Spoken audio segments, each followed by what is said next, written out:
Uh, I'm going to avoid getting into specifics, but there are 5 broad areas which will be clearly covered.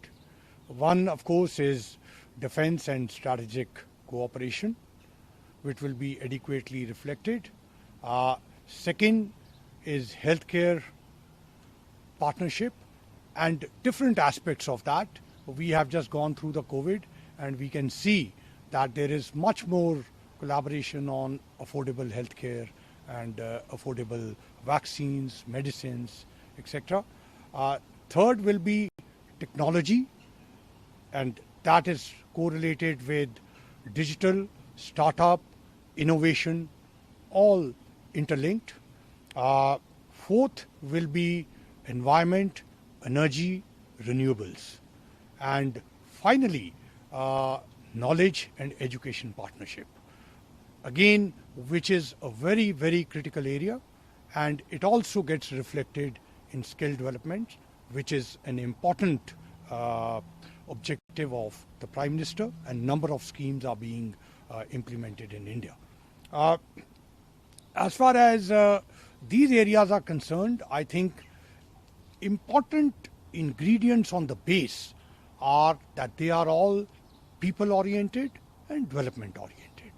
Right, there is a bipartisan excitement, if I may say, and this also reflects that US Congress actually was one of the early institutions many years back which started to bet on India, if I may use that terminology. That bipartisan support actually I have personally witnessed from 1997 when I started off as a Hill officer here. Coming to the present, I think the letter, if you look at the content of the letter, you can see the warmth and the depth of that invitation, and that invitation has been signed by the top 4 leaders. Actually, Prime Minister of India will be the first leader in independent India to address the US Congress twice. And while doing so, he will join the top ranks of people like Nelson Mandela, Churchill, the Israeli Prime Minister. So it is indeed very significant. And in my conversations with many of the congressmen and senators, I can certainly tell you that there is a lot of excitement amongst them. They want to hear about the India story, and they want to hear about Prime Minister's vision and his thinking.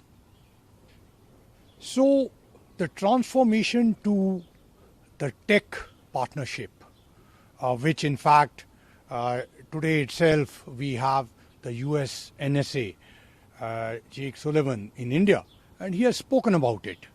This is a real transformation. So when I said historic and substantive, apart from so many other aspects, this is one of the most critical parts.